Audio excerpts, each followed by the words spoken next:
네, 북한 김정은 위원장이 탄 열차가 하노이로 향하고 있습니다. 두 정상을 기다리는 하노이에서는 준비 속도가 한층 빨라졌는데요. 하노이 연결해 보겠습니다. 김지선 기자. 네, 하노이입니다. 김 위원장의 출발 소식이 전해진 이후 하노이는 눈에 띄게 바빠졌습니다. 오늘 아침 고려항공 수송기가 하노이 노이바이 국제공항에 내렸습니다. 김 위원장이 체류 기간 사용할 짐을 갖고 온 것으로 보입니다. 주요 포스트는 아직 확정되지 않았는데 후보지에선 조금씩 경비가 강화되고 있습니다. 저희 현장 기자들의 전원에 따르면 회담장으로 유력한 메트로폴 호텔에는 북한 관계자들이 하루 종일 드나드는 모습이 포착됐습니다. 왕선택 통일외교 전문기자와 함께 자세한 얘기 나눠보겠습니다. 네.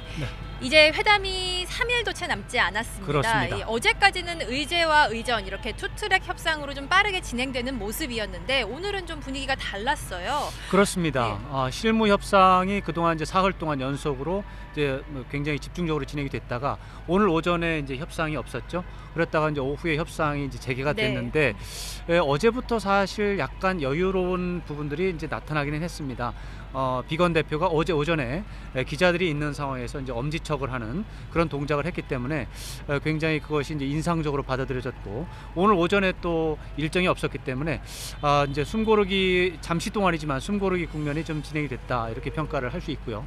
다만 이제 그런 것들이 오늘이 일요일이기 때문에 일요일 오전에 이제 종교 차원에서 이제 부분적으로 이제 예배를 보는 분도 있고 해서 아마 이런 식으로 일정이 된 것 같은데 전반적으로는 좀 여유로운 분위기가 느껴지고는 있습니다. 네, 그 두 정상이 와서 결정할 부분이 더 많다 이렇게 볼 수도 있을까요? 물론입니다. 이 북미 정상회담의 가장 큰 특징이 톱다운 방식, 즉 정상이 직접 결정을 하고 밑에 관리들은 그 정상이 결정하는 데 있어서 도와주는 그런 역할을 하다 보니까 과거와 다른 모습이 조금씩 벌어지고 있습니다.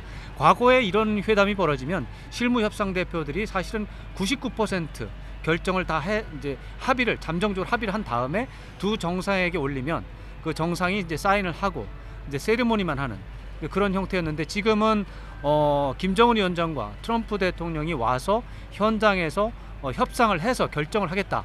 이제 이런 것이고 이런 것들은 사실 싱가포르 정상회담에서 증명이 된 바가 있습니다. 그 당시에 북한의 주장이 상당히 반영된 그런 부분들이 있었는데 이것들은 실무 협상 대표들이 했다면 미국 대표들은 받아들이기 어려운 부분들이 있었습니다. 이런 부분들이 트럼프 대통령이 김정은 위원장과 정상 간에 톱다운 방식으로 결정을 했기 때문에 그런 것이 나왔거든요.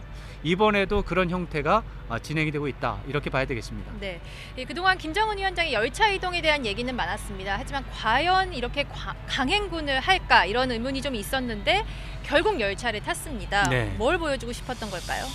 열차 이용에 있어서 장점이 있고 또 단점이 있습니다. 장점은 많은데 단점은 별로 없는데 또 결정적입니다. 단점을 먼저 말씀드리면 이 기차가 중국 대륙을 관통을 해서 지나와가지고 한 40시간, 50시간 이상 중국 대륙을 지나오면서 중국의 철도망을 일시적으로 마비시키는 효과가 생깁니다.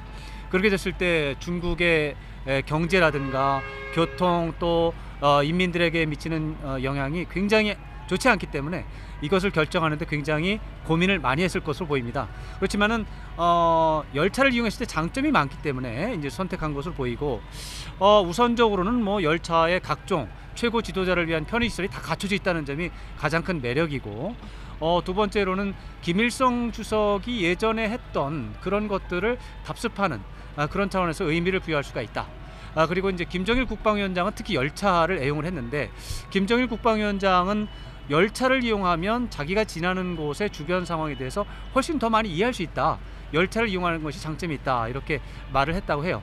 이런 것들이 아마 최종적으로 결정하는 데 도움이 된 것으로 보입니다. 네, 이 북한은 베트남 전쟁에 참전했던 전통적인 우방국입니다. 그런데 베트남이 개혁 개방의 길을 걷고 또 우리와 수교를 하고 미국과도 수교를 하면서 빠르게 성장을 하고 있습니다. 이 경제 성장을 꿈꾸는 김정은 위원장으로서는 참 배우고 싶은 게 많을 것 같습니다.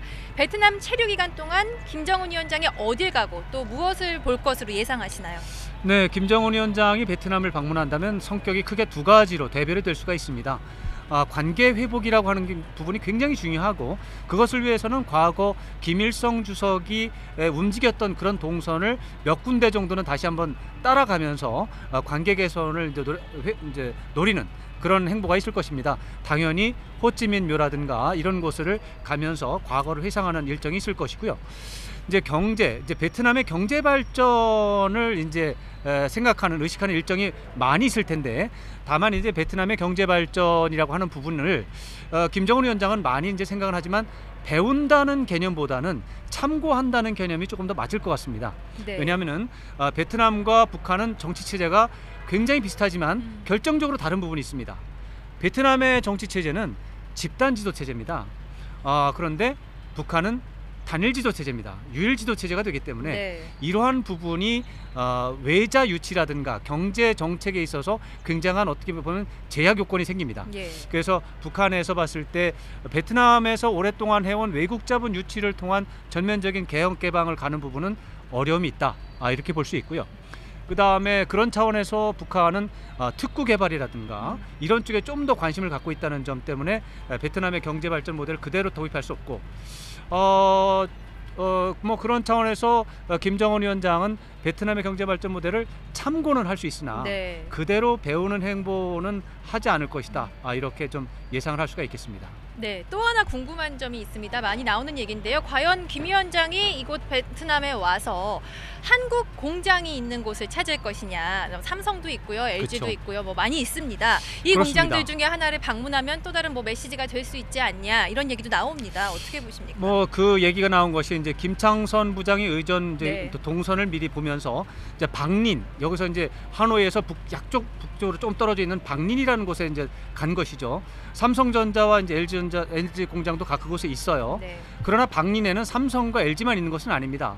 다른 많은 또 산업시설들이 있고 해서 제가 볼 때는 삼성과 LG를 가기 위해서 김청선 부장이 박린을 간 것이 아니라 네. 박린에 다른 산업시설이 많이 있기 때문에 갔기 때문에 저로서는 삼성과 LG보다는 다른 곳을 좀 더 염두에 둔 것이 아닌가, 이렇게 생각을 해볼 수가 있습니다. 물론 삼성과 LG를 갈 가능성도 있습니다만, 그렇게 된다면은 엄청나게 네. 흥미있는 뉴스가 될 것으로 예상을 합니다. 네, 알겠습니다.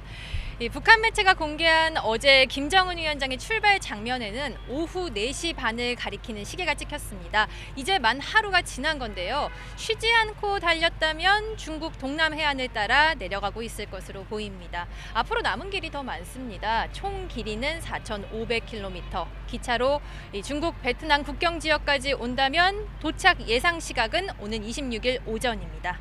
하지만 이제 막 첫발을 뗀 북미 관계와 비핵화 여정에 비할 바는 아닙니다. 험난하지만 이 길을 끝까지 가겠다는 의지를 내비친 것이면 좋겠습니다. 지금까지 하노이에서 전해드렸습니다.